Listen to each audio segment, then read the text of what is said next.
Good morning, everybody. Councillor Sparrow, as our timekeeper today, informs me that we're at past, so we can get underway. Good morning, everybody, to the members of the public, council officers, members of the media, and councillors. We've got a busy day ahead of us today. It's an exciting day. It's an interesting day. And look, to be honest, councillors, this is why we're here. We're here to make decisions. They're not always easy. There's always good public interest in the decisions we make. But that's why we're elected to do the job that we do. So let's get on with this. In the words of a famed New Zealand political figure, let's do this. We are going to open the council meeting. We'll open the council meeting, which will be live cast, and also the City Strategy Committee meeting will be live cast today as well. We're going to adjourn the council meeting because we will formally endorse the recommendations we make through the City Strategy Committee meeting at the council meeting, which will reopen following the committee meeting. So I'm now going to adjourn this and hand over to Councillor Pannett, who will chair the City Strategy Committee meeting. I do also want to welcome Taranaki whānui representatives. I've got here Morrie Love, Wayne Mulligan and Peter Love. And Pete, welcome all. Under our delegations, you have the right to sit at the table. You're always welcome to sit at this table. And under our committee, you also have the right to speak. So I welcome you here today, and it's great to see you. Kia ora. Iona. Thank you, Mayor Lester, and welcome to today's City Strategy Committee. I'd like to call on Councillor Eagle to do a mihi. Tēnā koutou, mōrena, iti mana whenua, Taranaki whānui tēnā koutou, and tēnā koutou te whānau, kaunihera o Pōneke. I thought today I would share a quote from Mauri Ora, a book about wisdom from the Māori world, and I thought this was appropriate for our agenda this morning. Tō tika, balance. Mahia I runga I te rangi Māori me te ngā kau māhaki. With a peaceful mind and respectful heart, we will always get the best results.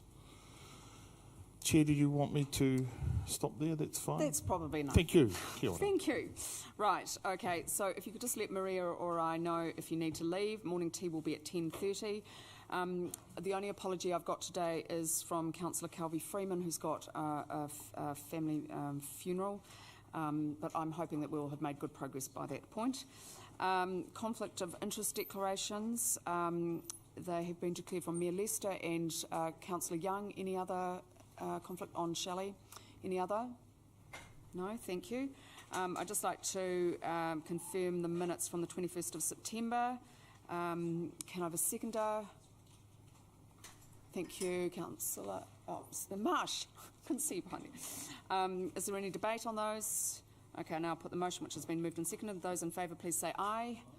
Those against, say no. Right, so that's carried. I'd like to welcome Councillor Eagle to introduce the report on an integrated master plan for Shelly Bay. Thank you, Madam Chair. And can I start by thanking all those who have been part of this process, particularly the officers, but more importantly, those who took the time to provide feedback on the proposition, and that's really the sale and lease of just under 1 hectare of land. And I'm sure that it's been an interesting process, and reading through the submissions, we certainly got, in my view, a really good understanding of where those concerns are. And after meeting with many, and after seeking to find out what really are some of the problems, but also in light of the view that the owners will develop it anyway, what can we do that will appease or satisfy you, or we could collaborate or compromise? It leads me to believe that that we should support this, and I'll be strongly supporting the sale and lease of this land. And for me, it's about 3 issues.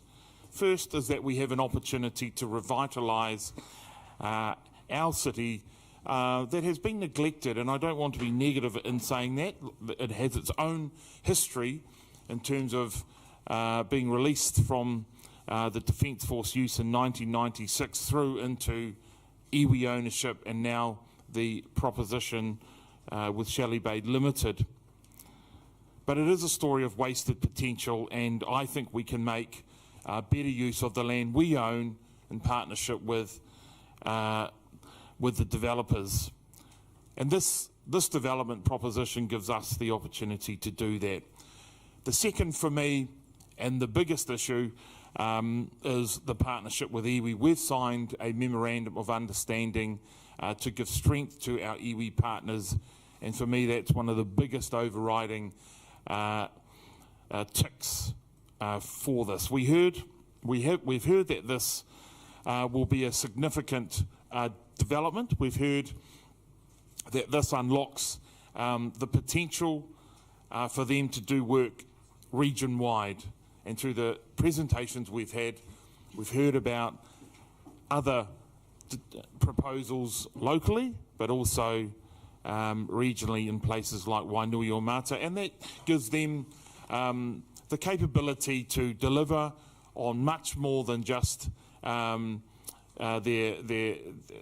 sense of being, but also the social, economic and even environmental benefits that the iwi want to pursue.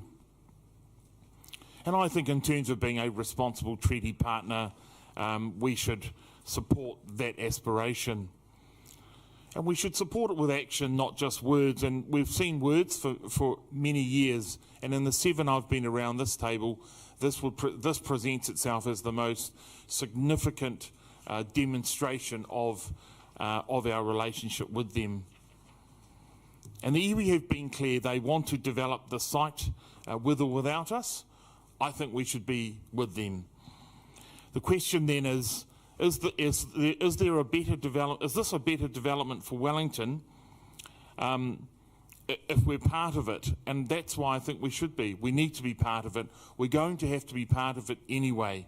So regardless of what happens today, we're going to need to get back at the table. I would rather walk forward with them, hand in hand, from today onwards.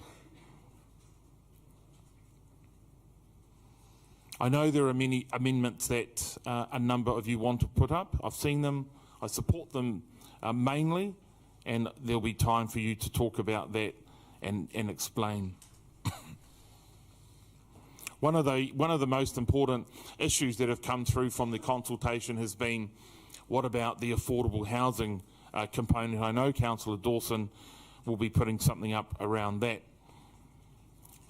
It's not a site that I would immediately jump at and say that's good, but I think the spirit in terms of where we're at with housing means that any development where we can put a portion of affordable housing into, then that's a good thing. Transport improvements has come through as another amendment. How do we address the roading network, the other modes of transport, and the stability of what's currently there? There's also the green space and other public space that people are seeking to get some improvement there too. They all make this development a better development, and I know many have talked about resilience issues, and there's an amendment there also. But just to finish on one other point is, for me, this is also about jobs. This does give this part of the city and the whole region a major injection of economic benefit through it being a $500 million development. There will be hundreds of new jobs, and that's hugely important. The recommendations there are on page 9. I'm sure councillors, I take this as being read.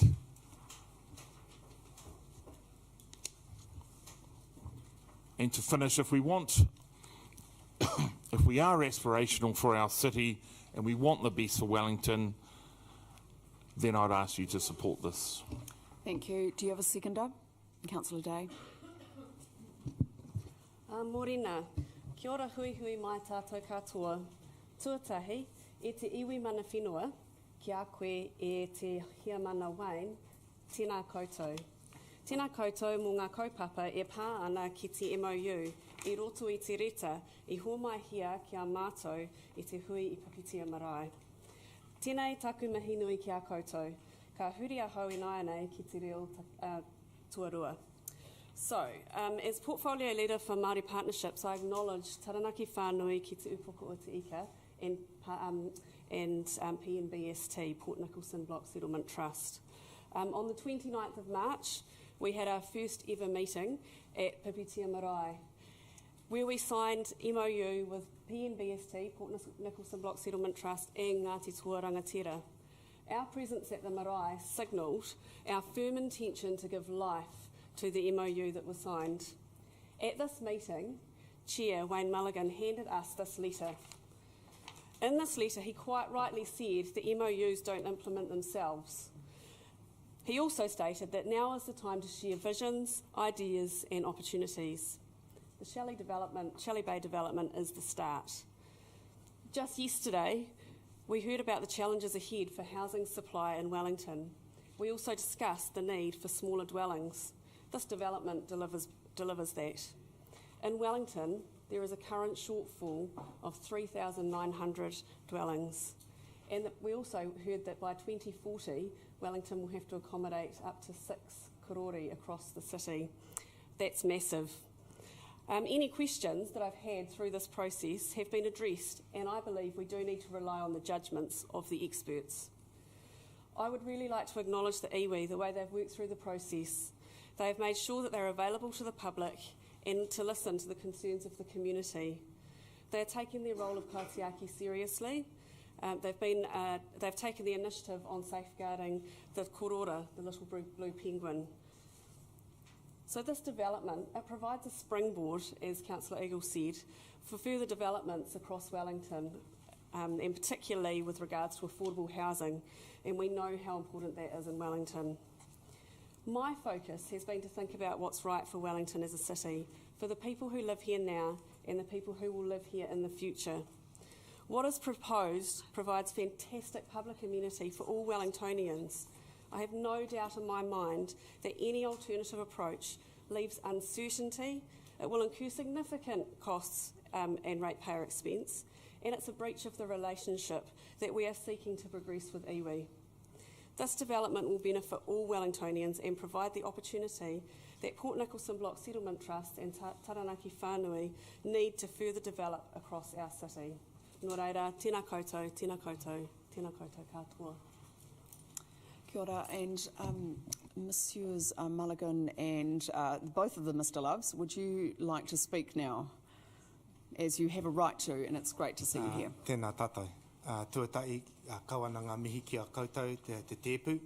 Nō reira, me huri a hau ki te ngā hungahu tai tinana mai nei. I just want to stand and mihi to everybody. Nō reira, o hau nei, o wai tamarangi Mulligan a hau, o hau te chairmana. Koutou ngā hunga o Pōneke, kawana ngā mihi ki a koutou. Aha ko, ta koutou tautoko, kaori te tautoko. Tēnei te mihi ati ki a koutou I tēnei wā, huri no tēnei rima. Tēnā koutou. Aroha mai, I just felt it was important that as a spokesperson for my iwi, Taranaki Whānui ki te upoko tika, Te Atiawa, that I face and let the public know who I am. And they may have seen me in the media, which is not my choice, because my choice is to focus on the single concept of the 1 hectare of council-owned land and the decision to sell or lease that to us. And there's a lot of other noise going on, and I absolutely acknowledge that. So allow me, Councillor Pannett and Eagle, this is a just cause. This is 177 years of talk about partnership and the realisation of doing something manifestly great for our city, fundamentally great for my iwi, that will lead to developments that will add across the region, not just Wellington City, but across our region. We've taken a whole tribal rohe approach to this.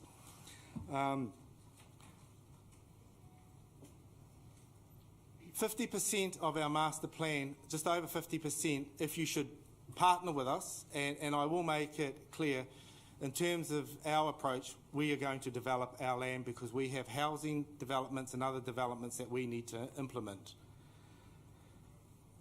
Fiscally, this is very, very good for the council, and we don't want to do anything short term because we have 2,000 other property interests in the Greater Wellington that we want to partner with the council and with the other local territorial authorities. So fiscally, it makes sense. It doesn't matter how often you want to go back and get another report and spend money on reports. The report now is to hold hands and do this for the greater good of Wellington and accept that democracy and portions of community will always have an alternative view, and that is their right. I will defend their right as I will defend my right on behalf of my iwi to develop our land. Economically, this is fantastic. Councillor Eagle said, yes, it's going to develop jobs. It's going to develop jobs pre-construction, construction, post-construction, and then in the full operations for Wellington. Change is really important. Creation of opportunities only occurs with change. To leave this or leave your portion of land dilapidated and in disrepair is hardly an economic or a sensible position for the council to take. The cost of maintaining it in its current state is going to cost the council a considerable amount of money. And then you will have, obviously, a partner who owns land who will be your neighbour wanting you to repair it if you don't partner with us. The marketing position for Wellington, we intend to create something great, a global landmark for all Wellingtonians, for all visitors. You go out there at the moment and outside of a great cafe, there's not much to be seen. We should be ashamed. It's taken 10 years of our ownership to get to this point, 2 years in this process. Today, I commend you to vote for the right thing, for the most strategic thing, because to not do is strategically negligent in more than one area.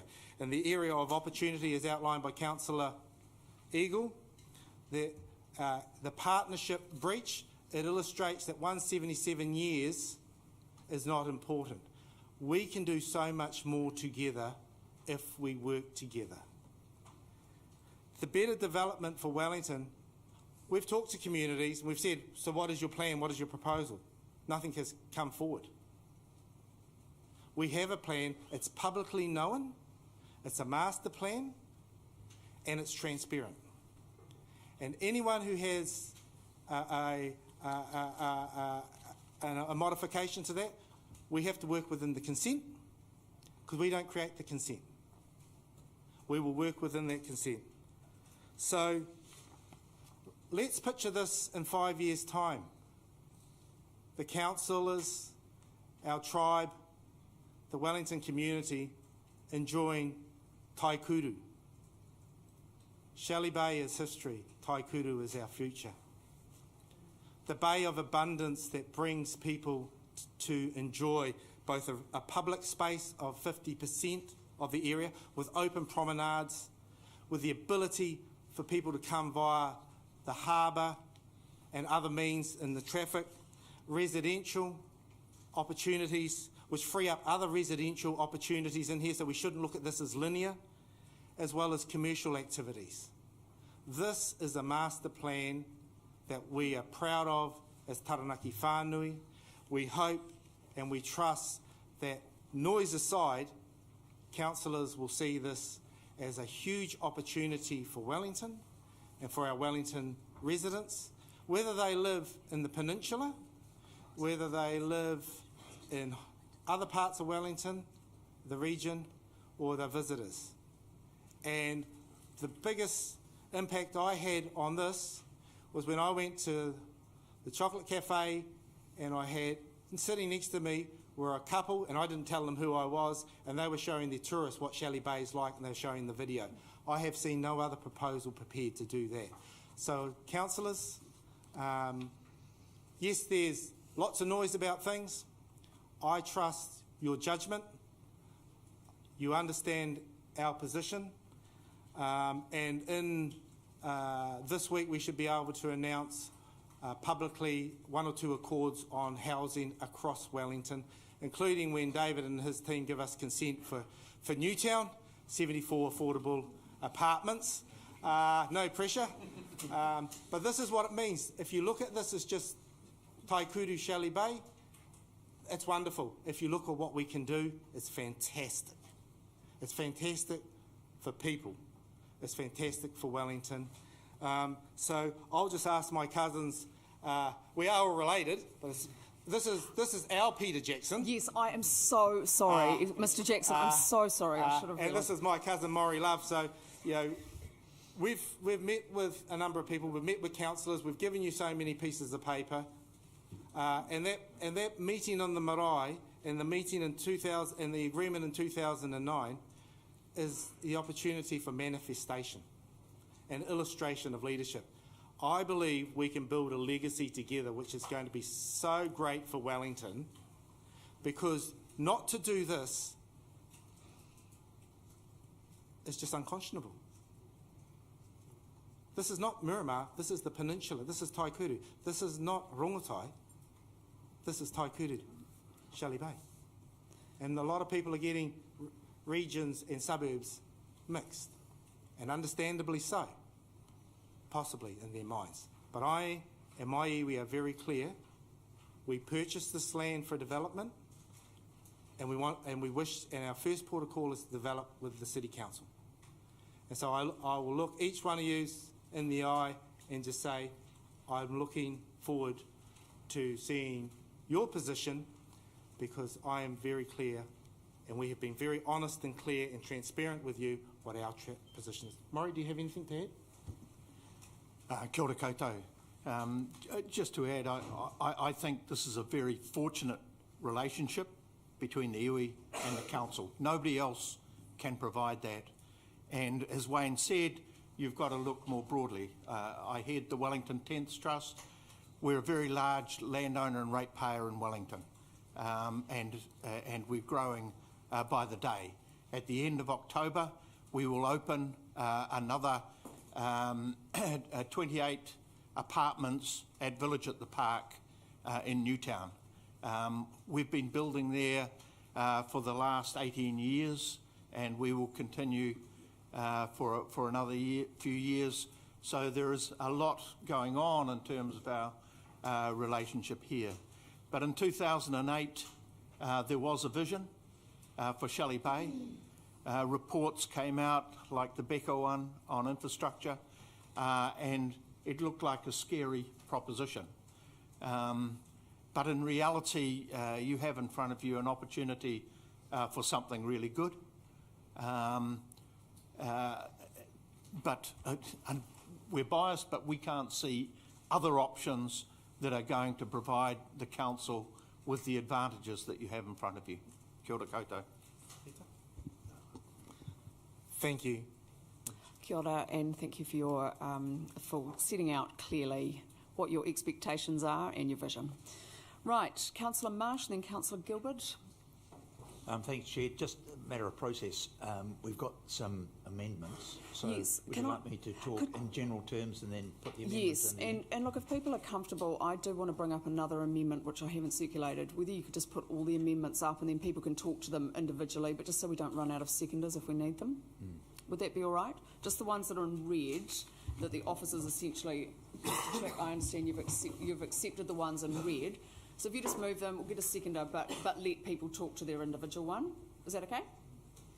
Good as Fantastic. Thank you very much. Okay. Thank you, Chair. Kia ora. Tēnā koutou. To have you here is a pleasure, and I hope that we see you back in the future when we're talking about things that are not necessarily around construction, building that relate to the iwi. Just come and join us. Now, I noticed in the paper the other day that I was referred to as a veteran councillor, and I thought I should be an old car in Southwards. I've only been here the same length of time as Councillor Eagle and Lester, and in that 7 years, I've felt that there's been a lot of talk about our relationship with iwi, A lot of talk, a lot of process, bits of paper, but no do. And this really is the first bit of do that I think we're getting into. And I don't mean do-do, I mean do. Council is better off, and Wellingtonians are better off in working with their neighbours to get the best result from the 2.6 hectares of public space that will be retained in Shelly Bay, Tai-Kuru. There's a lot of land there, it's still going to be ours. And as you know, if you've had your neighbours do work without you knowing about it, it often ends in tears. You're better off working together, and that's what we're going to do here.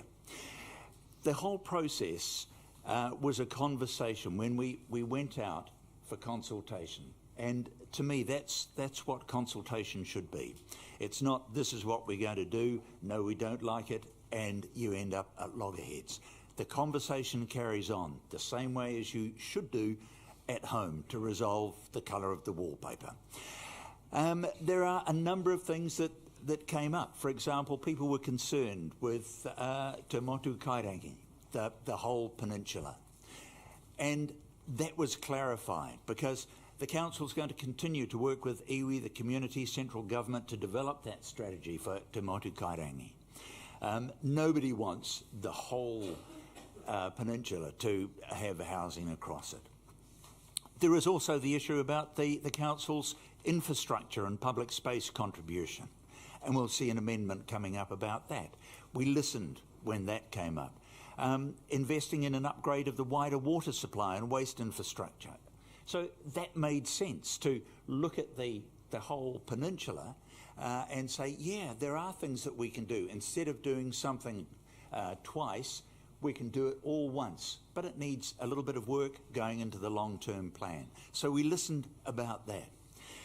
And then working with Shelly Bay Limited because of the little blue penguins, the environment. And talking with Peter Gilberd, he says that he's really pleased that that again has been accommodated. And the design. Well, Council's Technical Advisory Group, TAG, will be involved in the design of the buildings that go on there. And of course, the chocolate fish, where's that going to be? That was probably the top of the list. That's still going to be there, so you'll still be able to have your flat white and your bacon sammies.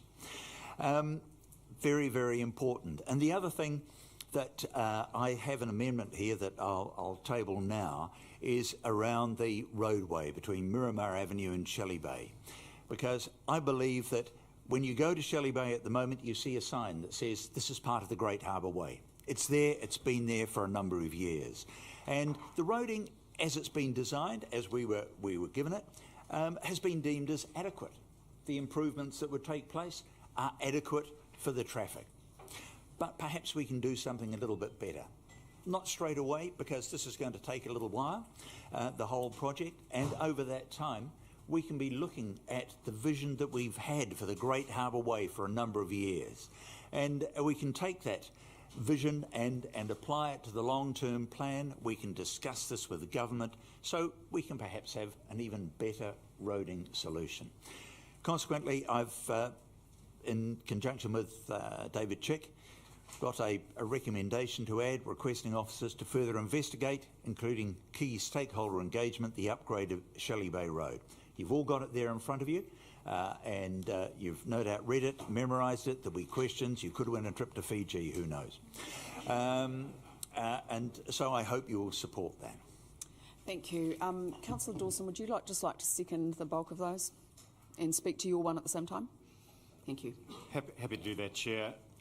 Just one thing I'll note about mine, as it'll come as no shock to anyone around this table, that I'm no great fan of the special housing area process, particularly the way we've adopted it in Wellington. It was a system that was designed to deal with issues around affordable housing, particularly in Auckland. So far in Wellington, after 5 tranches, we haven't delivered a single affordable unit. One of the reasons why I like this development is because that will change that.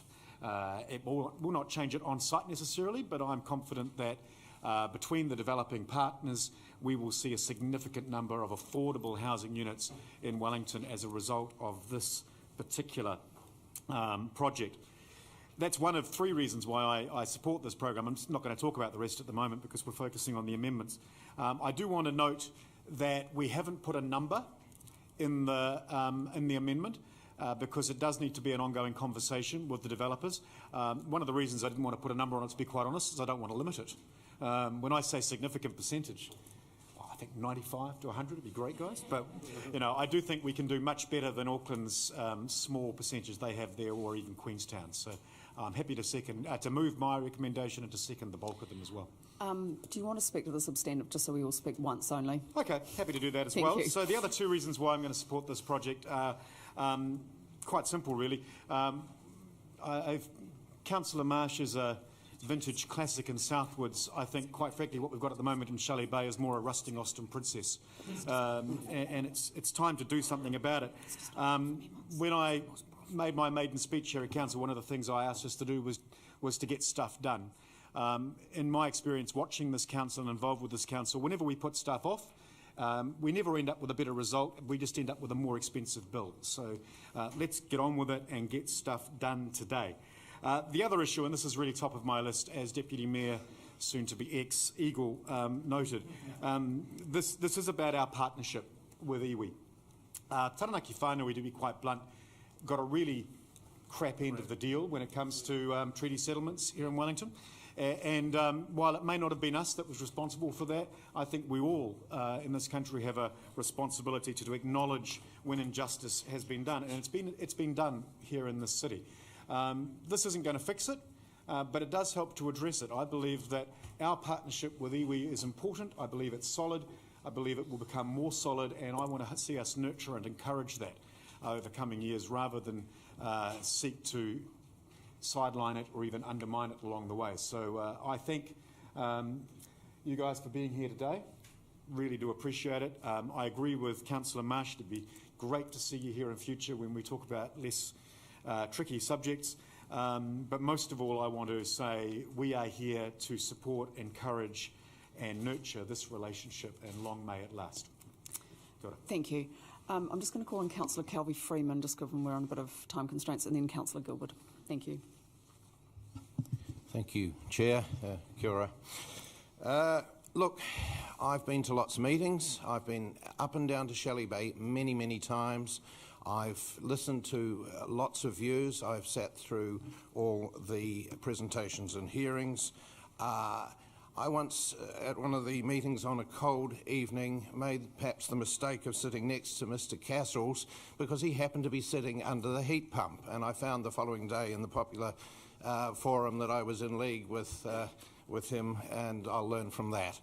I started off with a very open mind on this, and I now have reached a conclusion. And to my mind, this boils down to 6 very simple questions, and I won't go over a lot of the other stuff, but 6 very simple questions. Is the proposed Shelly Bay development perfect? No, it is not. It's quite short of perfect in many ways, and I think in an ideal world we could have done better. But will it breathe life into the local economy? Will it create jobs? Will it create housing? Will it be a place that people can take their out-of-town visitors to go to and feel proud of? Certainly it will. Who owns the land? Well, we know that the 99%, I think, of the land in question for development of the housing and the hotel, etc., is owned by the iwi, and the council owns the waterfront. So there should be no mistake in anyone's mind as to who owns the land. Question 4, will the owners of the private land proceed with a very similar development if the council doesn't cooperate and doesn't lease and sell those very small portions of land to allow them to have the development as they have set out? The answer is almost certainly yes. They will go ahead with something very similar. Can we achieve a better development if we work together? If we develop the public areas and improve the whole area rather than just see the private landowner develop their bit? Absolutely. And finally, perhaps a little bit more boringly, are the proposals for sharing the infrastructure costs and improving the road and Miramar's sewerage system fair and reasonable? Yes, I believe they are, which brings me conveniently to my amendment, because I don't like risk, and one of these things that jarred with me when I read the original report was about a 50-50 share of an estimated $20 million to improve the road, to provide better sewerage systems, etc. Well, these amounts can expand if we're not careful. They're not going to expand out of the council's budget. So my amendment is that the council's contribution to the estimated $20 million Joint Infrastructure Fund be capped at $10 million. Thank you. Thank you. Right, Councillor Gilberd and then Councillor Calvert. No. So what I've done, I'm going to be the expert. We basically just moved these in one block because otherwise it just gets messy. So Councillor Marsh has kindly been done that. Councillor Dawson has seconded, but you may talk to your individual issue. That's completely fine. But can I just ask that we all just talk once? So talk to the amendments and talk to the substantive. Which ones? Oh, that's fine. Councillor Foster, if you would like to do that, that's absolutely fine. So I'll put you on the list for just to speak to the amendment only. I try to be accommodating. Right, Councillor Gilberd. Kia ora koutou. I'd just like to start with the MOU that we signed with iwi earlier in the year, and Councillor Day has spoken eloquently about that, so I won't say much more other than to repeat the words of Councillor Eagle, that it's time to support it with action, not just words. I want to talk to the environment. We had a lot of submissions worried about widening of the road and spoiling the coastline. That is not going to be done. There will be provision for bikes and walking, but the coastline will not be destroyed. And also I'd like to compliment Shelly Bay Limited on taking the initiative on penguins, little blue penguins, on working with a researcher at Te Papa. It's an excellent relationship and I commend you for that. I'm delighted to see it. It's a real first. Well done. I want to talk about things that are quite basic and important, and they're housing and jobs. We need houses, there is no question about that. But I do also want to talk about jobs in a personal sense. Now, jobs are important because they give people, when they have a job, an increased stake in their society. They improve people's self-esteem. And last but not least, they allow people to put food on the table. Jobs are very important, particularly if you don't have one. So I support the recommendations. Thank you. Thank you. Councillor Calvert.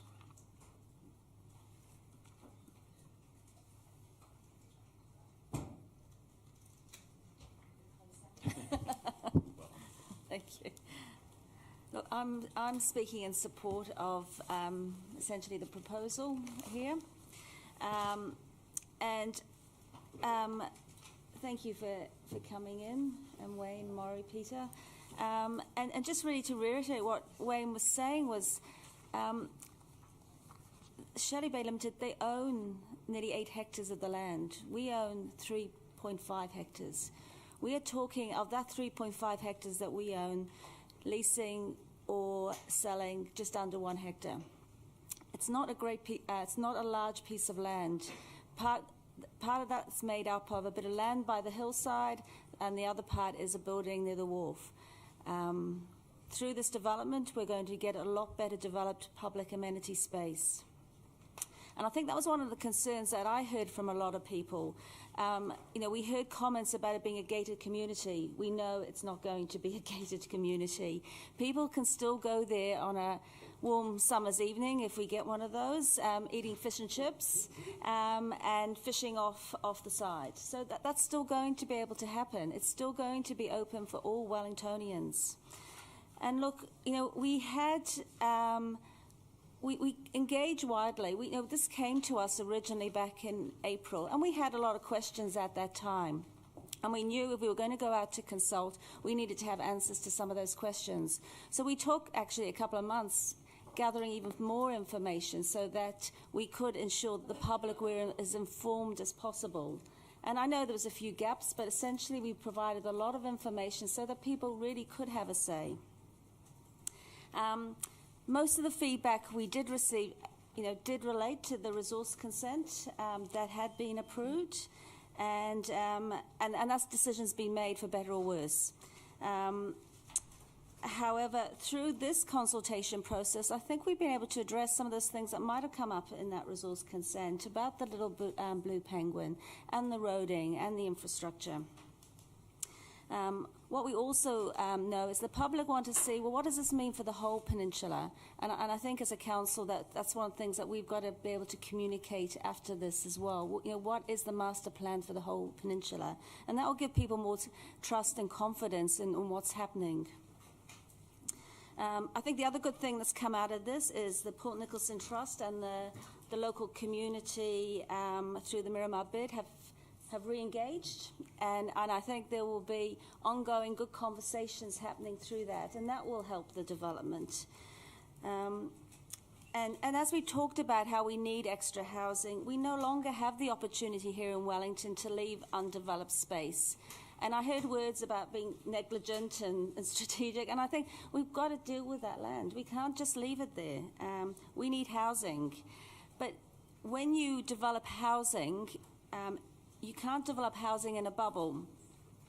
This doesn't build sustainable and resilient communities, so you just can't have the houses. So we need good adjoining public spaces, and we need commercial activity and transport.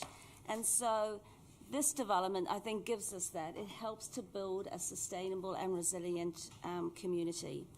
And we've had a lot of information about this, and also in the last few days as well. I don't want us to get to the stage where it's paralysis analysis, because that's where it's almost coming. So I've lifted myself back up again and thought, what do we want to see here? And we want to see a good development. And I believe that the Shelly Bay Limited proposal offers just that. Thank you. Councillor Foster, just to the amendments. You got... Sorry. Now, this was the one that you had sent through to me and Mr. Chick, and that was the one that you did respond? Yeah, that's fine. That's fine. You're entitled to put that up.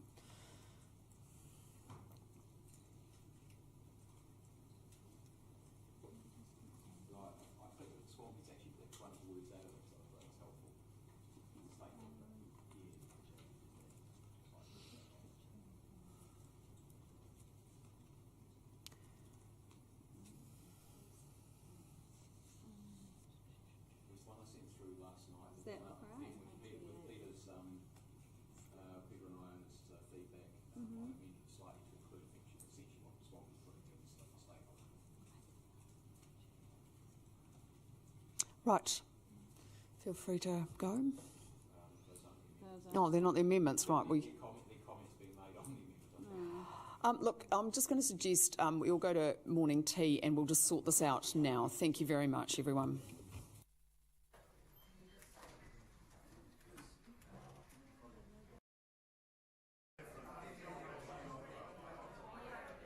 Councillors, we're going back into debate. We've got 8, 1, 2, 3, 4, 1, 2, 3, 4, 5, 6, 7, 8. All right, Councillor Foster. Can you please ring the bell again? Where's our bell thing? All right, councillors, I'm calling on Councillor Foster now. Councillor Free, can you please sit down? Thank you. We've still got quite a bit of work to do, so. Councillor Foster, just on the amendment. No, you can go for it. Thanks. Just speaking on the amendment, there are two things there. Swampy's actually picked up, wherever he is, Swampy's actually picked up one part of that. But so the two bits there, the first one of them is, I've been pretty consistent with this, that my view is that the road is going to be a challenge, and obviously people have, many of the submitters have said the same thing, the road's going to be a challenge. I'm concerned about the safety issues there. It's not just any road, it's a significant road in terms of, probably the most significant road in terms of recreational cycling in the city. And I don't want to be waking up one morning and, reading in the media that somebody's been killed as a result of the increase in traffic volumes. And we know that the increase in traffic volumes are projected to be, it's about 4.5 times. So going from a little over 1,000 to 4,700 is the projection at the moment, plus construction traffic. So, and I know that, and I appreciate the work that's been done by officers to move away from just doing 1.5 metre a 1.5 metre chip seal shared path, which was never going to work, to actually sealing the edges of the road. I think that's good. And I note, Madam Chair, that that's also agreed to be part of the infrastructure cost, with the cost being shared. In my view, that probably doesn't go far enough in terms of safety, and we've certainly had advice circulated to us from reputable traffic engineers, some of us will know those people, saying that they are still concerned about the safety of the road. So I do think we need to go further. I have to say, and I was going to say this in my main speech, that in terms of the resource consent, the traffic assessment was, if you were generous, you'd say it was cursory. It was so light it wasn't funny. The assessment was done. There was some cycling on the route, so it was done in the middle of winter. I mean, it really was a poor piece of work. So I think we do need to go further, and then so that's essentially what I'm saying. But I think I'd like to see us go further. This is what Swampy has picked up, doing that with stakeholder groups, and I've listed the including. So it doesn't mean it's only those, including Cycle Aware, Living Streets, Aotearoa, because they're the two groups who are most concerned about that. They raised those issues in submissions. The Miramar bid equally, and Shelly Bay Limited, because I think it's quite reasonable that the developer should be part of that as well. And so I think it's important that we do work with stakeholders. Swampy's kind of picked that up, so I'm not too fussed that that's already been dealt with. The second part of that is just to be quite clear that how that gets paid for, if there are further works, how that gets paid for. We wouldn't be doing this if there wasn't a development at the other end of the road, because we wouldn't have that level of extra traffic demand there. And so I think that as we go through the work to work out what it is that we want to do, what it is that needs being done, and the cost of doing that, we can then work out how that gets applied, and some of it may well be you pick it up. The normal process will be you pick it up through development contributions. That seems a reasonable thing to do. What those might be, we will deal with in the LTP. So it's not specified at this stage. Second amendment, and it's one following up from something you raised, Iona, and that is the issue of sea level rise. Look, we don't know what it's going to look like. But what I don't want to do is, because this is a new development in an area which we know that there is some vulnerability, and again that's been raised in submissions, what we don't want to do is for some future council that people who buy property there, and it won't be the iwi because you will have done the development and moved on, that's fine, but whoever is living there then comes back to council and said, we never knew, we never realised that there might be a threat to our properties. Council, you approved this, you facilitated it, you compensate us. That would be a disaster for the city, and I think that we need to make sure that at all stages people have eyes open. If it never happens, if it's never a problem, great. That's what we ideally want, because we're trying to avoid that. But if it does, at some point in time, we need to make sure that people had eyes open right from the beginning. So that's what the second part of that is. Now, Councillor, can I just clarify our Councillor Gilberd and your and my late night email conversation? You're going to put something in about the environmental groups too? Because it does just... That it was within the scope of the... Did that get through? Sorry, so I'm not sure it did. Sorry, can you just bring that up again? Sorry if I missed it. It was certainly supposed to be that it was within the scope. So I was never envisaging that, hey, we're going to make the road safe by widening it by several metres into the coastal area or into the escarpment. That was never the intention. Yeah, I know it wasn't, but I just wanted you to be absolutely clear, and that's not... Yeah. Sorry, they still haven't got the latest one. Yeah. Okay, so can we... No, take it back and we'll just quickly... Tweak that a bit, so you should have the latest one. I don't have any other... The work should be done in consultation with stakeholder... And put environmental groups in there. Yeah, environmental groups, and that will be fine. Yeah, just to make it clear, yeah, because this road is a bit tricky. Right, Councillor, do you want to ask a question? Okay, now, have you got a seconder, Councillor Foster?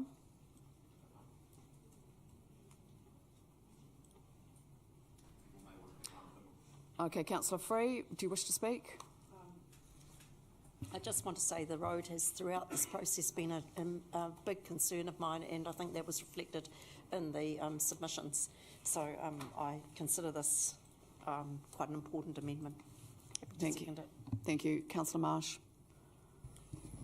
Yeah, look, I mean, I don't support this because I believe it was covered in the previous amendment that I put forward, and the previous amendment is not as prescriptive. What we have done here is we've gone down this track of saying These are the stakeholder groups. And then again, more prescription again with the development contributions in Part B. The original amendment was looked at by the officers. Mr. Chick has gone through it, and my understanding is his preference is to the original amendment because it gives the officers the capability and scope to go to all of those stakeholders and more. Thank you. Any other speakers? Councillor Foster, I am going to say this. I cannot support your second amendment around climate change. And as I said in my email last night, we cannot give approval, and I acknowledge that Councillor Foster and I did not support the SHA in this area, but we cannot give approval for a development and then indemnify ourselves against it. I'm sorry, we have to take responsibility. If, you know, if we make a bad call, and I'll be talking about this later, then we will have to pay. So I just actually think this is not the right amendment. The right amendment is around looking at our risks and managing our risk. And that will be your job, and I'm very keen to see this as absolute top priority for me, to put a district plan change through. Ultimately, some conversation is going to have to be done with communities first around where we build. That is the issue. So I think this just gets us into all sorts of problems, and ultimately we have to accept responsibility for climate change, which is why you and I have crossed swords many times over the years when we come to things which I think are bad for the climate. So I'm sorry, while I respect the intent, I can't support it. Right, any further speakers? Otherwise we'll go to right of reply, just on this one, because it's, yep, thank you. Very quickly, Swampy, thank you. And thank you for picking up the bit about stakeholders. You do note that what I've said there is including, not exclusively those, so that was including. So I was trying to make sure that if there were more to be in there, that would be fine. Look, the reason for prescription sometimes is because I've noticed very often, unless we're prescriptive, guess what happens? It disappears into the black hole of this organisation and nothing happens. And I've seen that time and time and time again. So at least the main thing here is actually to say, even if people don't support this, at least to raise those issues to say that when it comes to the LTP, development contributions, things of that nature, give it a thought. When it comes to, and at least, you know, we will do some work with the stakeholders. So, so I'm relaxed about that. So, but the key thing is to at least raise the issue and make sure people are aware of it. I think the issue around the climate change one is much more significant though, because we, whoever the we is in that future, we will not pay for it. The council will not pay for it. The ratepayers will pay for it. And they will not thank us one bit if we've said, oh, look, we made a bad decision back at such and such a time. We did it and we buried our heads in the sand and we said, look, we knew that there was potential risk, but we weren't going to alert anybody to it, and we did nothing about it. Look, it may never come to anything. Hopefully it doesn't, as I said. But if it does, and we did not alert people to it, then, hey, you know, it's we who are negligent in that situation. And Councillor Iona, we cross swords on something. We've generally agreed with each other that there's a desperate need to reduce emissions, to adapt, and that, for example, is one of the reasons I didn't support building a surf club on the beach, which I think is just putting it in harm's way. But Council decided in its wisdom that it would do that. So you might be right.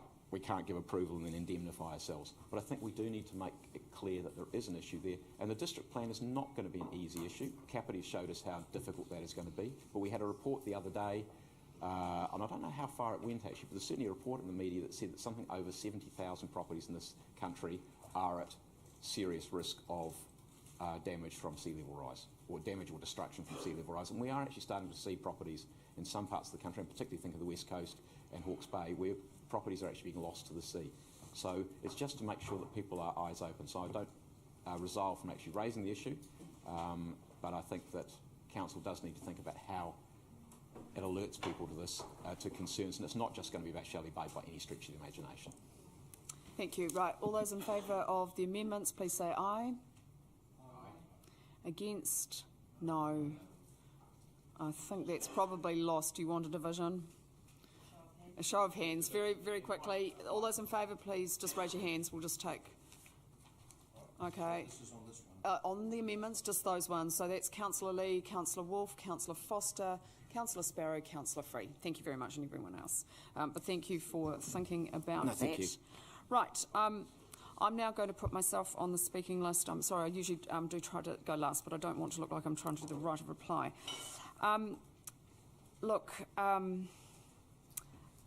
Kia ora, Taranaki Whanui and the Port Nicholson Block Settlement Trust.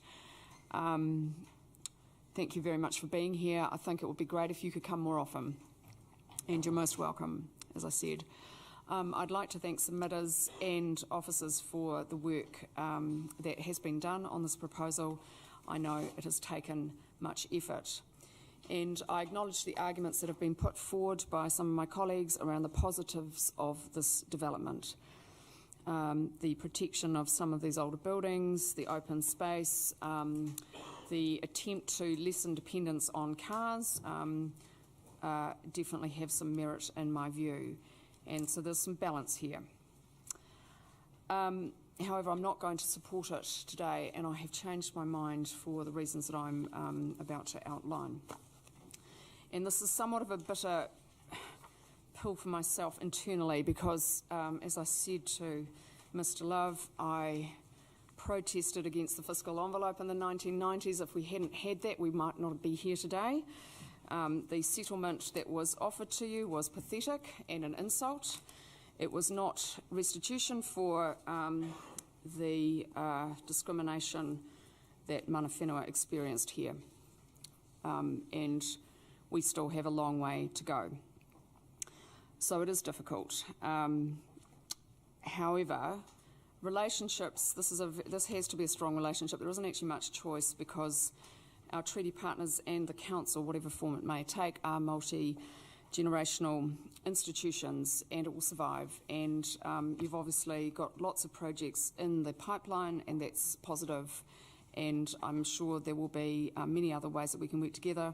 And just as a very simple example, the agreement between Wellington Water and iwi, that's great. Not really significant, but it's just a very practical start, and there's some other things that we can do there. But are there alternatives? Because Tina has been dragged out again. There are no alternatives, and generally I don't accept that. As people know, I have opposed all of the SHAs, and today I definitely feel that that was justified. The exclusion of the public from the process has essentially, through the government, this has got nothing to do with iwi, obviously, has meant that we've had a process where people have wanted to participate and couldn't. Also, it has essentially meant the leapfrogging of the district plan, which I reject. We must adhere to our democratic principles and the rule of law in this country. As we have seen, it is a slightly slippery slope if you are not rigorous about it. And I think it is time. I mean, I would like to see HASHA repealed, and if that's not possible with the new government, there needs to be some legal discussion essentially around whether this is an effective piece of legislation. Now, the reason I did in part change my mind, my natural instincts are to support some of the submitter concerns around traffic, around the intensity of development. Bringing up bronze was unfortunate from my point of view, the need for open recreational space.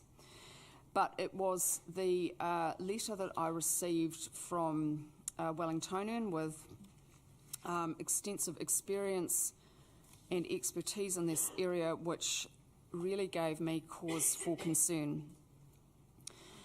The argument has been put that the issues around the resource consent and HASHA are irrelevant, but from my point of view, we have some serious issues being raised around process that this council has gone through, and I am uncomfortable about progressing this because these issues have not been resolved.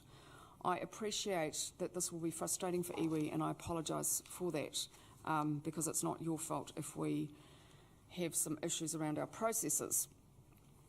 Nevertheless, we are here to do our job to make sure that we ask the right questions. So the first point that this letter makes, which you've all read, hopefully, I hope you've had time, was that Council didn't anticipate the scale of the development that was on there. Now, you will all have your own views, those of you who were here last triennium. That, of course, was my fear, that we would have over-intense development, because the district plan rules, in my view, are more reasonable. And we were assured, and of course, I'm glad my cynicism was justified, that the district plan would be adhered to. We were told numerous times that it would be adhered to. And then it's now been told, we've been told that it has to be sidelined. Again, it is not acceptable to me, unfortunately, in this case. What I hadn't been aware of was the rulings from the court around, and the thinking that the court had done about the appropriate heights and the zoning and the cumulative impacts and site coverage for the site. And I find this difficult, and I agree that really if we had rejected the SHA process, we could have actually gone through the RMA process and even had a look at it, and it might have affected them. And these two parts to the process, these two projects are linked, because we have been told that even though Shelly Bay can go ahead without us, they really want to partner with us. So we have to sort out these things to make sure that there is trust and confidence in our processes. Have the effects been mitigated? I would question whether that's possible with the scale of development that has happened. Issues have been raised around whether we have been effective in separating out our powers as regulators and non-regulators. The use of open space B for buildings, I've been told, well, it was dealt with in the resource consent process, but we had no say in that. And I note that the heritage team did not support the proposal too, which is of particular interest to me. I'm nearly finished. In terms of housing supply, Councillor Dawson, thank you very much for raising your amendment. That does help me, but I also find your first point that you made more pertinent.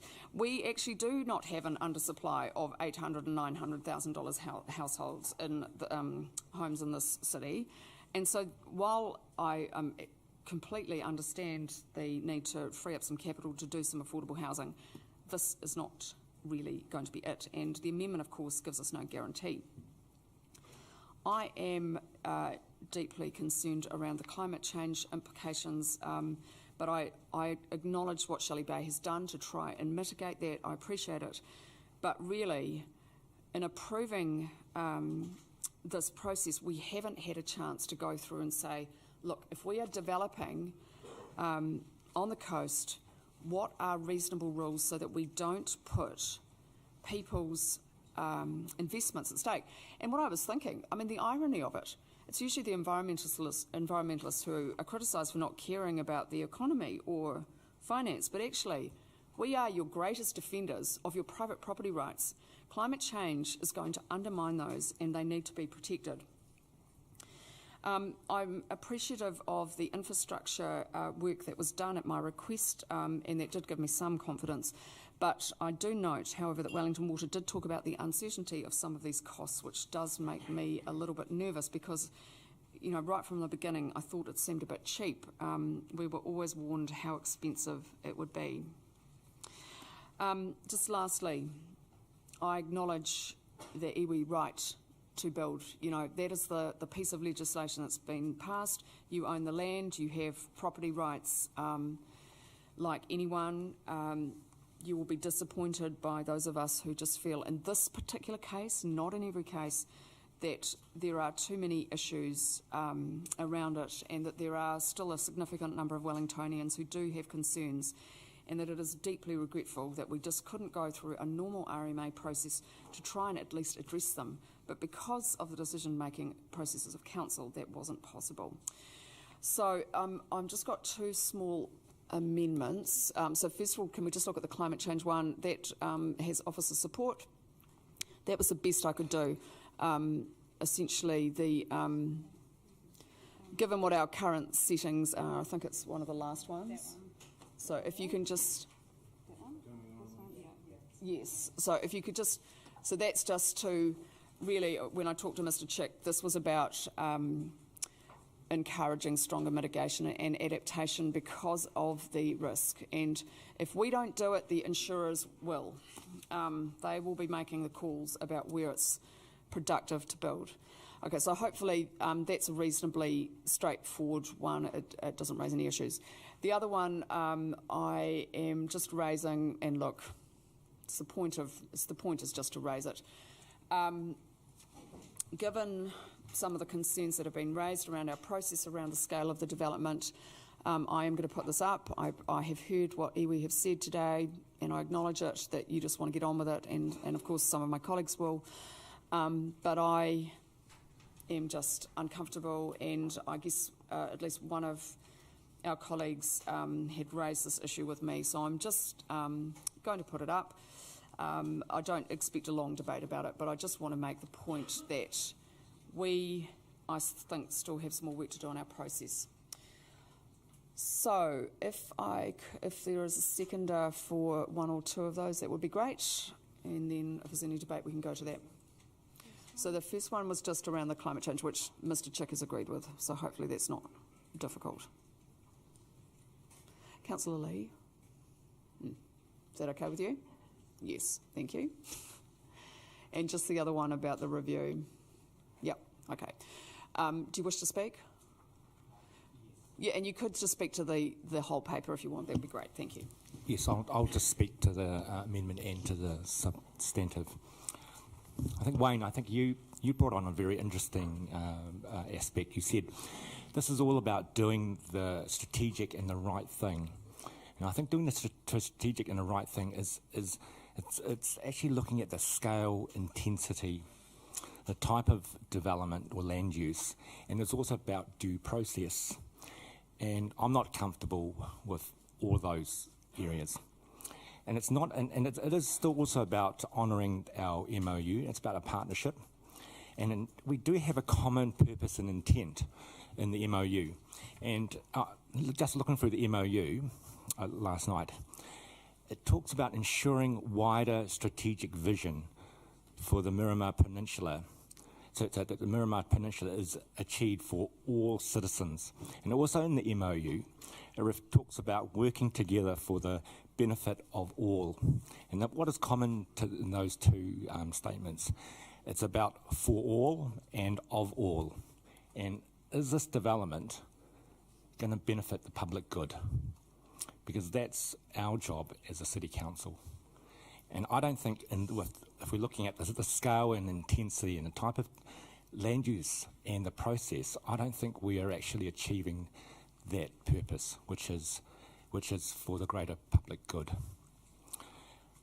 My first residence, when I moved down from Auckland in the early 90s, I actually stayed at Shelly Bay. I was working for the Air Force as environmental RMA advisor, and I was in officers' mess for about 4 months there. Very iconic site. It's a gem, and it's a real precious asset for Wellington. And I was involved with the Environment Court process when the land was being transferred over to Wellington City. And from that process, Judge Kendaldine, I think it was in August of '99 decision, she stated that the future development and protection of Shelly Bay we consider, are of the most significant environmental issues in Wellington as the city goes forward into the millennium. So I think that's all been lost, especially with the introduction of this site being considered as a special housing area. We're bypass process. We're actually losing the real purpose and intent of that Environment Court decision. And we've seen that decision being undermined. The whole purpose of that decision was to keep the scale of development so that it reflected the natural character of that peninsula. And that Environment Court decision set a height of 11 metres, and that equates to about 3 or 4 levels. This master plan talks about a height of 27 metres. That's in 7 or 8 level building, high-storey buildings. So we're undermining an Environment Court decision. We're undermining the integrity of the district plan and its design guide. So I think I'm supportive of development for Shelly Bay, but we really do need to look at that scale and intensity and the type of land use. Thank you. Do you wish to speak, did you? Oh, no, sorry. Right, anyone else wish to speak? Councillor Freed. Oh, Councillor Sparrow, did you put your hand up, or were you just scratching you? Yeah. Oh, well then you... Right, Councillor Freed. This has actually been a really, really difficult decision for me, and what I haven't really appreciated is the emotional pull that would come from not just the iwi and their obvious desire to develop their land and achieve the best outcome for their people, but also the emotional pull that we've had from ordinary residents who've loved Shelly Bay.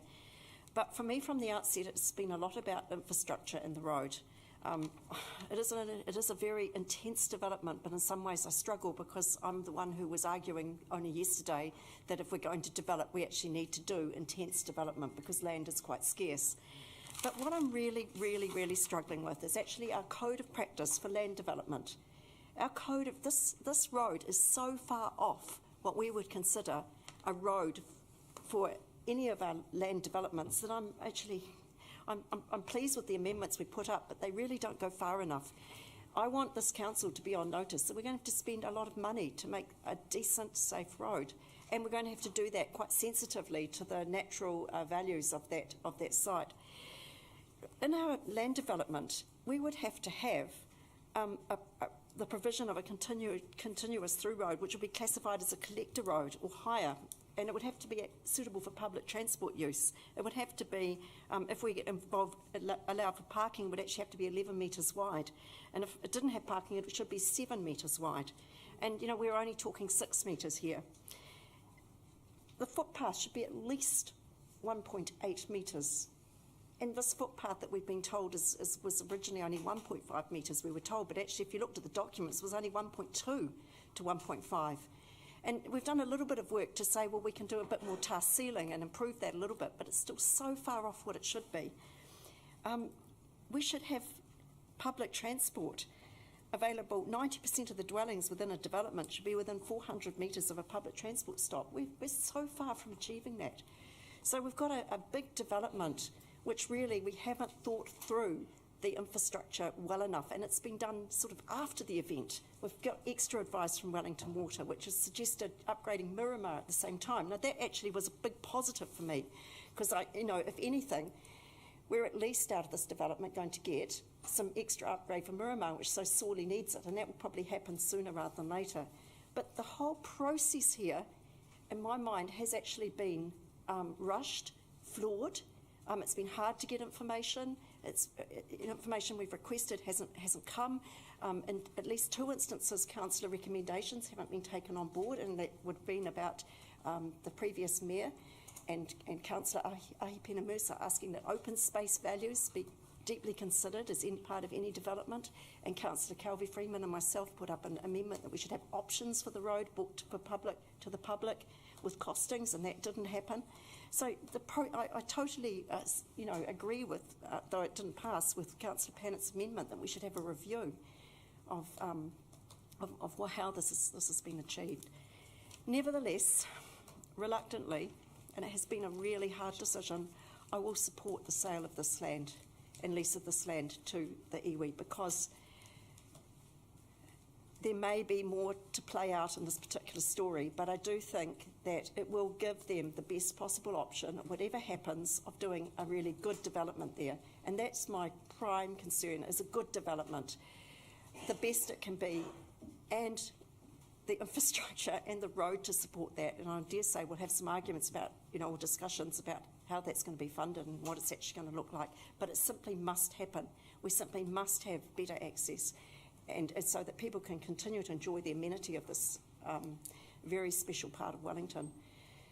So, thank you. Now look, I just want to deal with these two small amendments. So does anyone else wish to speak on them? I have. Oh, no, this isn't the substantive. I just want to get rid of these two things and then I can put you on the list. That's no problem. Councillor Calvert? Something? Just your amendment. So your amendment is you're still proposing the development going for, is this just you want the review to happen alongside whatever happens with this vote? Well, I personally prefer to be done over the next month or 6 weeks. So are you saying that you want that review done before we consider this? Is that? I know it doesn't say that. I'm just trying to get a sense of. Well, Councillor Calvert, it was just out of a discussion that I had with one of our colleagues, and I'm happy to be flexible on it, but I want those issues to be fleshed out. And so if it makes people feel happier that that's done alongside, that's fine. I'm relaxed. Okay, so all those in favour of the amendments, please say aye. Aye. Against? Or do you want to take them separately? Would that help? Okay, so all of those in favour of the climate change one, please don't vote against this.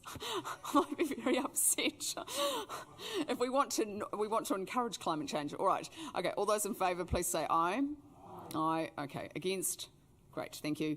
And then this review, which I'm happy to go in conjunction with the proposal as it has been promoted.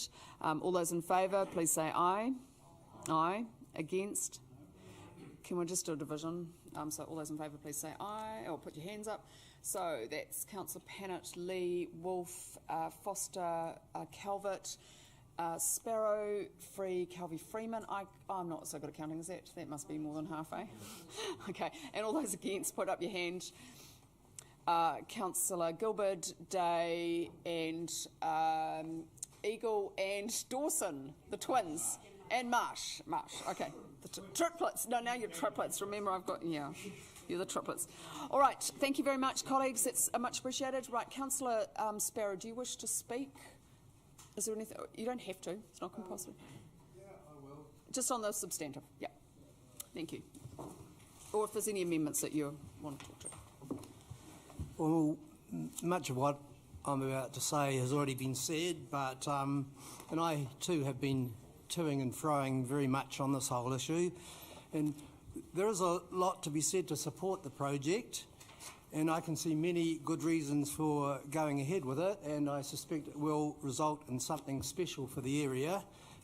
However, I do have reservations about the whole process that has taken place, like others. And an email summary we received last night merely lent weight to those reservations. Now, some could say that is water under the bridge, and maybe it is in terms of the process, but that doesn't mean that it has been done well or as well as it should have been, which is why we were looking at an amendment there for reviewing how it has been handled. I have reservations about the intensity and scale of the whole development. I have reservations about roading and parking issues, and the chocolate fish may still be there in the future, but I wonder, with the intensity of the development likely to take place, where the visitors to the area will have a hope of finding a place to park, a bit like trying to get a car park in Oriental Bay on a nice Sunday afternoon. The area may be so popular that it is impossible for people to find a park there, in addition to the whole intensity of what's going to happen in the area.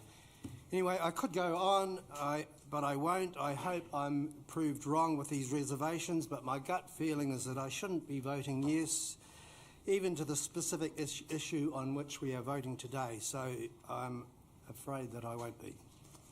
Okay, thank you. Anyone else? Councillor Foster, sorry, you did want to speak to the substantive. Thanks. I've been really struggling with the proposal, like several of the rest of you. Some probably found it easier than others. Some of us found it difficult. And look, I wanted to say, first of all, thank you for coming along, and thank you for the presentations that you made to us on several occasions, and really appreciate that, and for the hard work that you put into it as landowner and as iwi. Look, I want to say, Madam Chair, I understand the reasons both for and against this, which it is a finely balanced issue in many ways. One of the reasons for me is that we do need more housing and the conversations that we've been having about housing are, we are going, if the population growth is going to be at the level that we're expecting, and we've got to have as many houses as are anticipated, we are going to put a level of intensity into some areas of the city which is going to actually damage them. It's going to damage the existing character. In doing that, though, usually we will go through a process to get to that point, and I'll come back to that. So we do need more housing, but the question is how much in this particular location.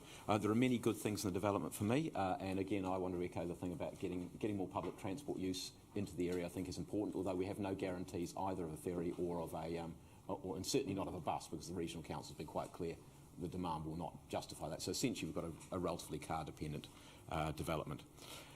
Probably the biggest issue, if it wasn't you guys as tangata whenua who are here in front of us proposing this, it'd be easy. It's the respect that we have for you that makes it harder. Because if it was just another developer, we would go, be really easy to say, no, this is just out of scale and out of scope for this particular area. So that is very, very important. And I'm also acknowledge what Brian said about getting stuff done. The question is what we do here. And I think for me, it's the scale of intensity. Madam Chair, you raised the issue of there is no alternative. And I think as a council, we've ended up sort of being backed into a corner today by successive decisions, some of them by council, some of them by management, and I wanted to reflect also on the letter that we received as well, because I was really wavering until we got that, and that kind of like, God, that really was, look, the series of bad decisions, and I have to say poor advice that we've had over the years. I'm not referring necessarily to current advice, but advice that we've had over the years. I think there were expectations that councillors had of some of that advice that have not come to pass. So I'm sorry, I am going to talk through about that, because we often talk about poor process giving poor results or good process giving good results, and I think we've had poor process in this situation. The first part of that is and I lay the blame fair and square on Hasher and on the legislation that government put on. I've said this many times, I think it's an appalling piece of legislation. It's draconian, it's interventionist, and the sooner it disappears from the statute books, the better.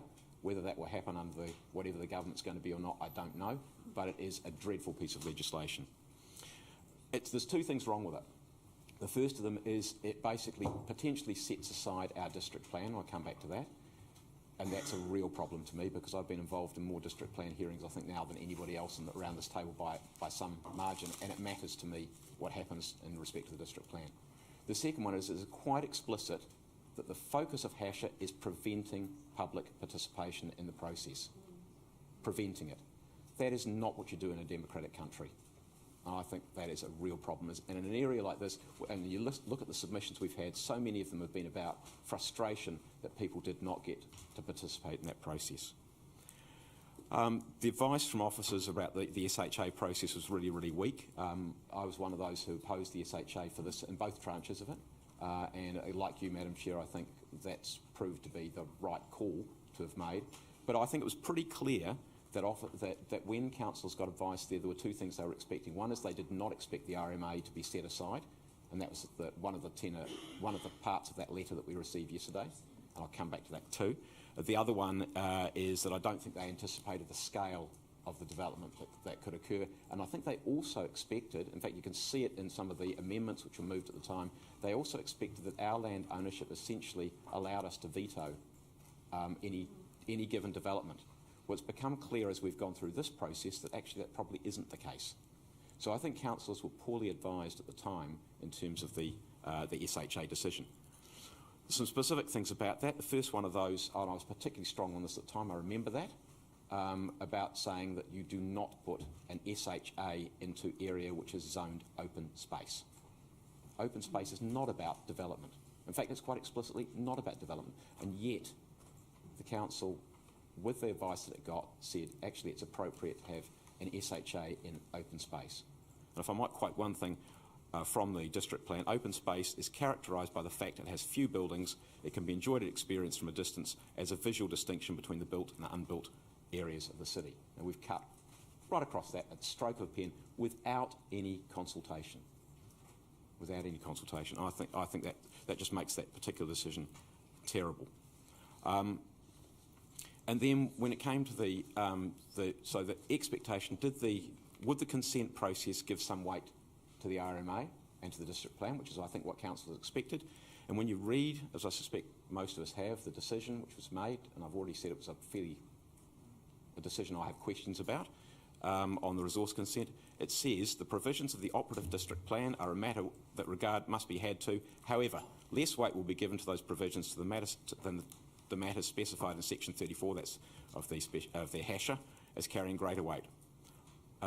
Particularly relevant matters of the district plan have been identified and commented on where appropriate, but relatively little weight has been given to these provisions due to the weighting specified in hasher. So essentially they say, we'll have a look at it, but we're going to set it aside. So 11 metres becomes 27, and open space becomes kind of not terribly relevant. That's wrong, and I'm afraid that's put us in a very difficult position. And then, as David said, in respect of Shelly Bay, it's not just the council that made the decision, it's actually the Environment Court, as we've had alerted to us, as we've had, advice. That is a real problem for me as well.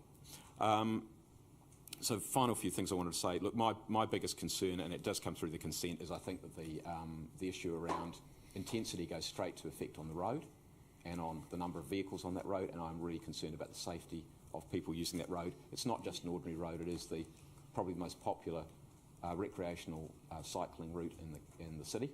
It's also used by a lot of people for walking as well. Chris said, is the development perfect? And you said, no, it's not.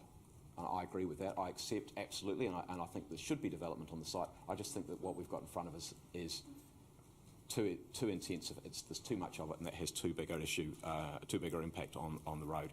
I think I've got there with the infrastructure share of costs, because that was a big issue for me as well. But I think it's the intensity of the development and the process we've got to here that causes me the biggest grief. So, difficult decision, but reluctantly I'm coming down on the no side. Thank you. Any final speakers before we go to the right of reply? Oh, Councillor Woolf, of course. I didn't understand. And as that respect for you guys, I'm looking to move an amendment under 3.162 to adjourn. I'm unable to do that. Everybody else has spoken, and I don't have a second. The memorandums of understanding are very, very important to me, and the three of you in particular, you have my utmost respect. We went to school together, and you're probably the most honourable person that I've come across. At the moment, I couldn't see myself voting this way. I couldn't. And, your memorandum or our memorandum of understanding says to kotahi tātou, work together for the betterment of all.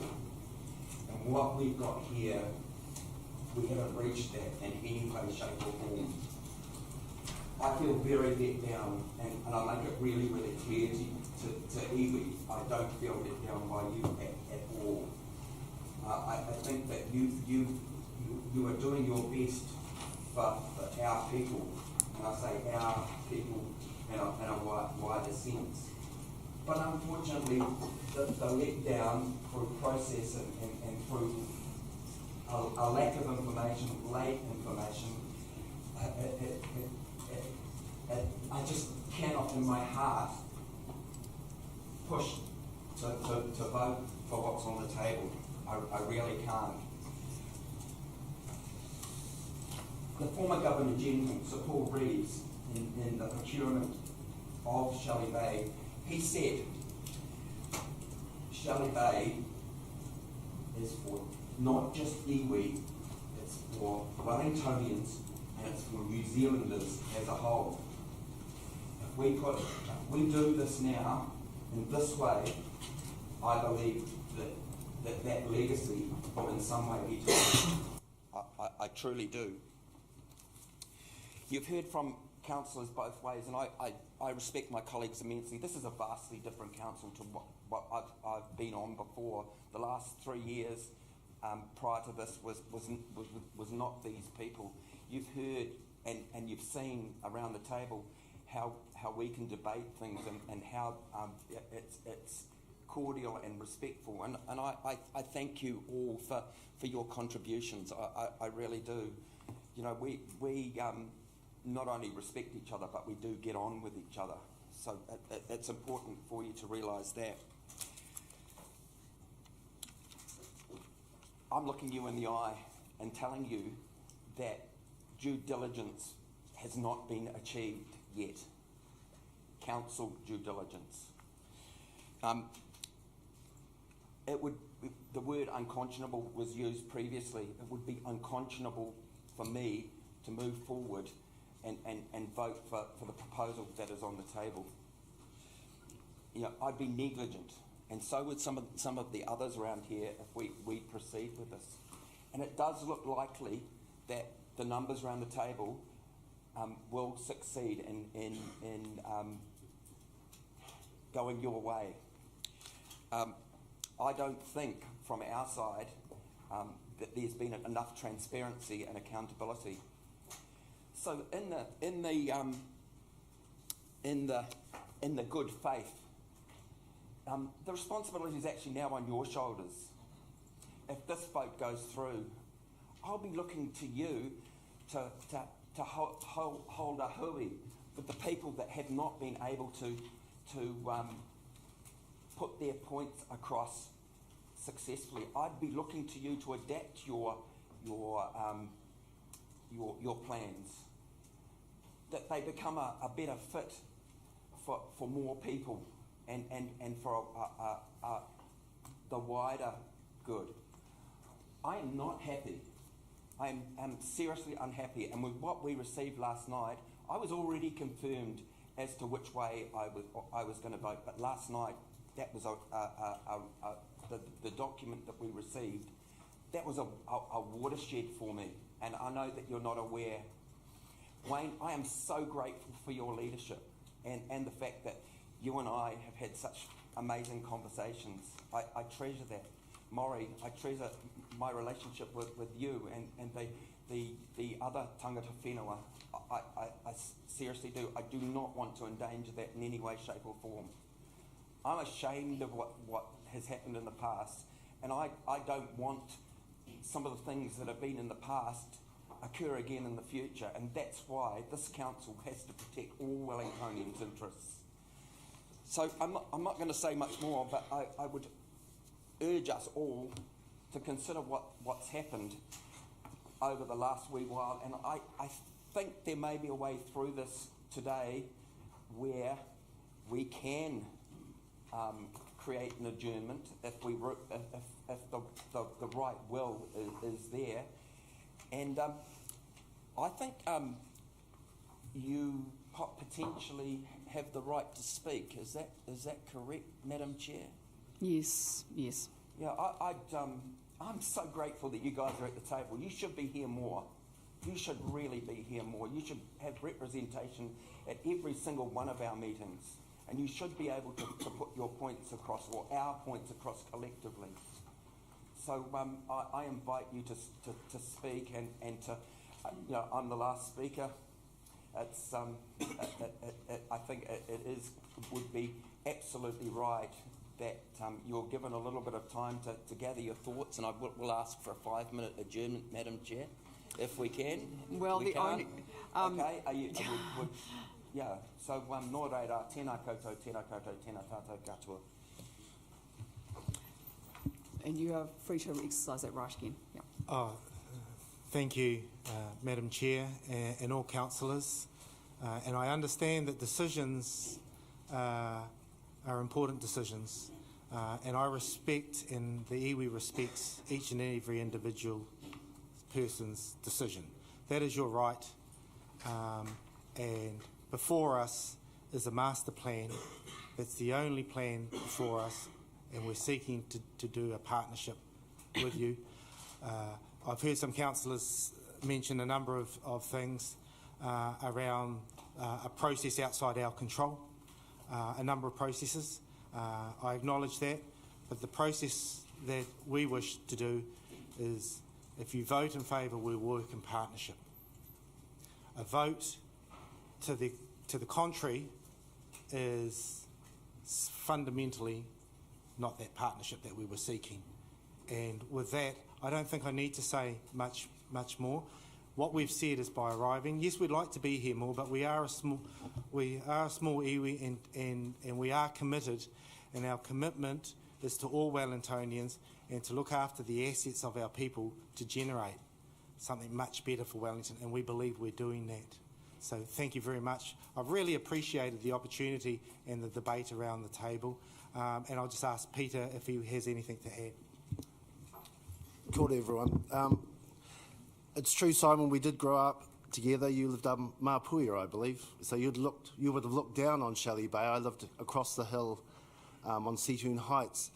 And one thing I always knew, because we spent a lot of summers riding around the peninsula, was that there was never a footpath. And the reason was because there was a naval base at Shelly Bay. That has been closed for a number of years, and nothing has been done to remedy the fact that there has been no footpath. So I've heard a lot of discussion about a better plan, a better option, but as Wayne mentioned earlier, there has been no other option put up. This is the option. This project is not fundamentally any different from the option that was turned down around the basin in terms of trying to get traffic flow through the city.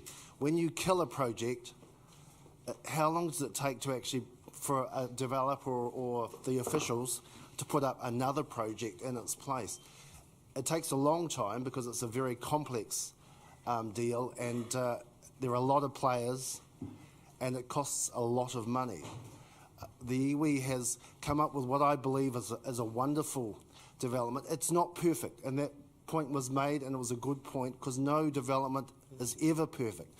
If an individual designs their own home with the help of architects, once they move in, they realise what they designed wasn't actually perfect. But I mean, it's a good design. It's a very good design. Architecture Plus have done a wonderful job. And in terms of process, there are always problems with any process. I think the council staff in the engine room have done a wonderful job in trying to collate everything that they possibly could. You'd know yourselves that doing any sort of development in the city, and the Wellington 10th are finding this too, is very difficult. The council officers are requiring more and more information, more and more certainty, and whenever you do these developments, there's never 100% certainty, just like there is never the perfect development. But a city cannot move forward unless the people around this table make decisions. You know yourselves, you have a goal for the number of houses that you require in the city, and if you don't support developments like this development, then you'll never reach those goals. Chair, I heard you mention the fact that the city is not short of $900,000 apartments or buildings, and that's true. But having said that, if you do a wonderful development at Shelly Bay, a number of people living in less desirable parts of the city may well move up there, freeing up where they currently live for those who can afford their houses. This is a good development, and councillors, I believe, you're in a tough position because some people are against it, but some people are against Christmas. It's just the way it is. But sometimes you just have to make decisions which are in the best interests of the city, and this will provide a footpath, for example, around to Shelly Bay. Then all the council needs to do in that regard is connect the dots around to Scorching Bay. This is something that hasn't been done. The council, in a sense, have been hiding behind the iwi. Every time over the last number of years when the iwi is taking a flogging for the buildings at Shelly Bay, the council has owned some of, the sawtooth roofed building, and has never kind of put up their hand and say, oh, well, actually, we own some of this too. We've taken a flogging for that, and this proposal allows both parties to move forward to build a better space. The green space that this development will provide will actually give Wellingtonians the first access to the sea in a nice setting in the Shelly Bay area that they've ever had. I mean, I can remember as a youngster being told to get off the wharf because it was a protected area, but this will open that up, and that's got to be a good thing for Wellingtonians, and that's got to be something that the council will be proud of, because what's there now really is the carbuncle on the backside of Wellington City. Thank you. Kia ora.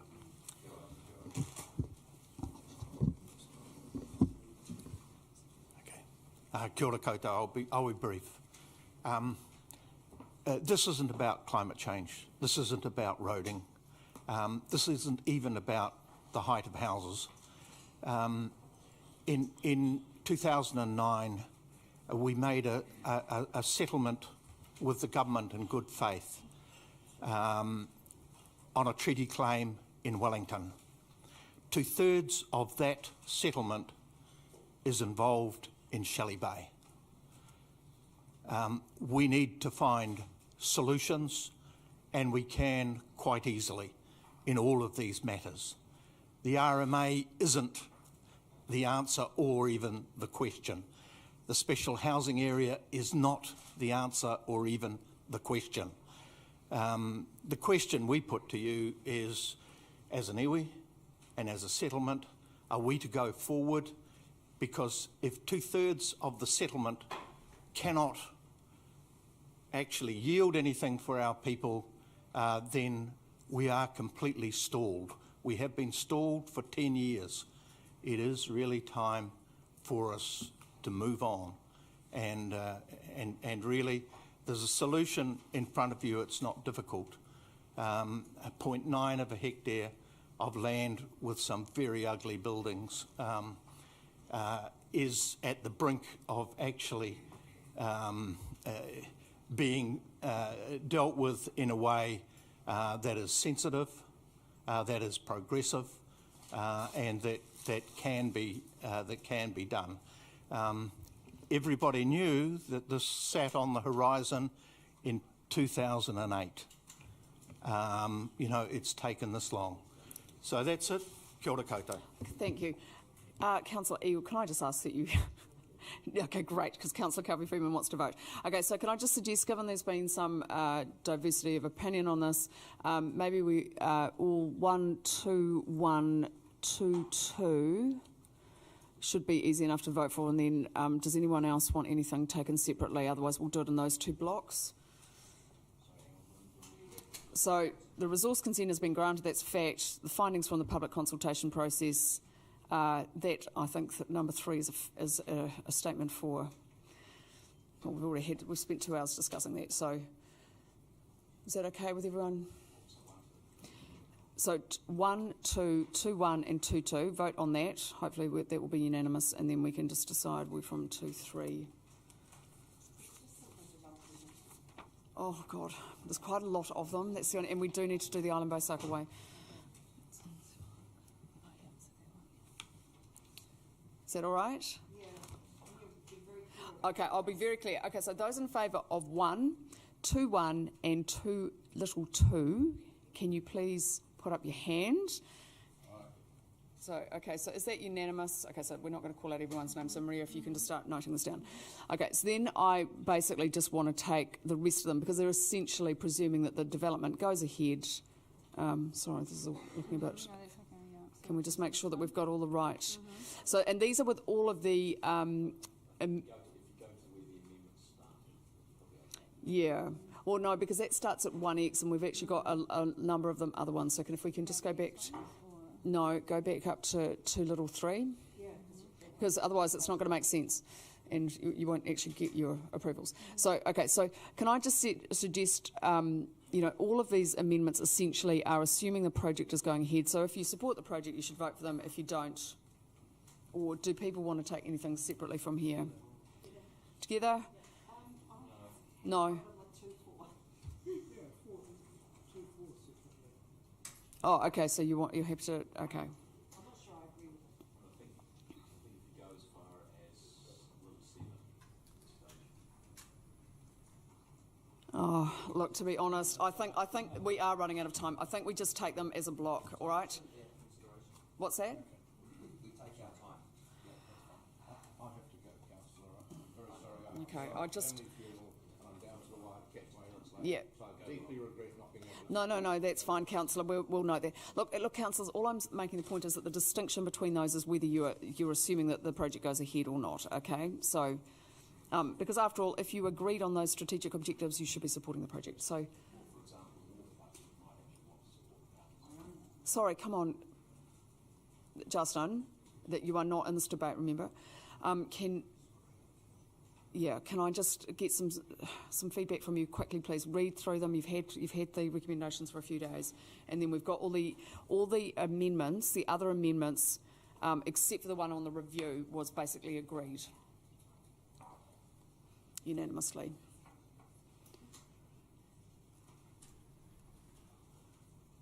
Okay, look, how about if we just quickly go through this and anyone can say, put your hand up, each one, if you don't agree with it. If you do not agree with it, if you agree with it, keep your hand down, okay? Is that all right? Come on, councillors. It's not that difficult. Okay, so all those in favour of 2-4, not in favour of 2-4.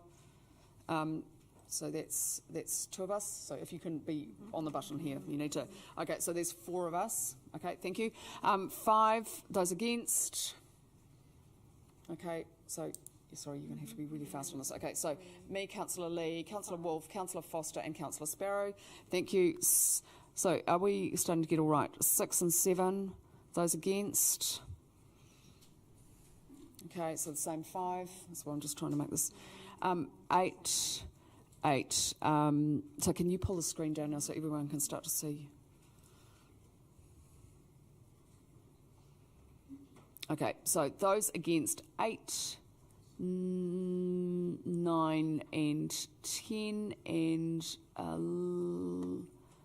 11 and little 12. So those against, can you raise your hand? No. I'm basically going from little 8 to 12. Oh God. Okay. Those against 8. So I'm going to put my hand on that one. Okay, we're going fast now. Come on, guys. Okay, Councillor Foster, Councillor Woolf, and myself on 8. 9. Those against. Oh, look, 10. Those against. So this is whether you want to put the revenue for the plan in the LTP. Okay, so me and Councillor Lee on 10. 11, so agree that the development agreement, all those in favour, against, can you please raise your hand?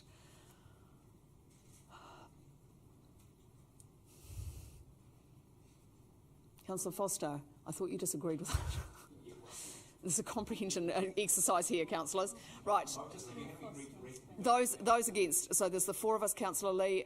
Yep. So there's 5 of us again, and little 12. Those against. Yeah. Sorry. That was one of the amendments. Okay. And then we actually do have to go to. So those in favour of 12, or those against 12.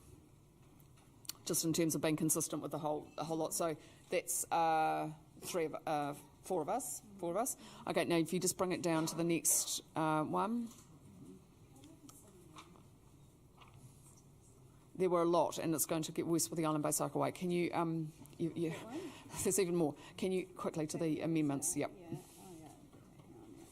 Okay, so can we just make sure these amendments, except for the one that I got through around the doing a bit more of a review, were all agreed, as I remember, and so that's about the transport stuff around the affordability. How about you put all the amendments except your one? Yeah, how about we do that? Okay, give me a minute. So that's not the climate change one, it's the looking at the process.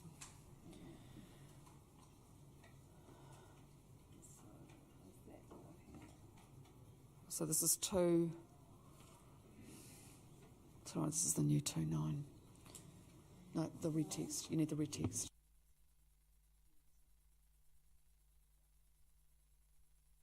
Okay, right. Okay,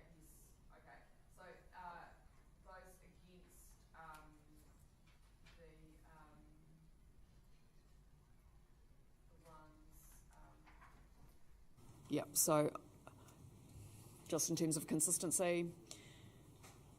Okay, everyone, and well, no, we haven't voted on these ones. No, we haven't. No, we did vote on them.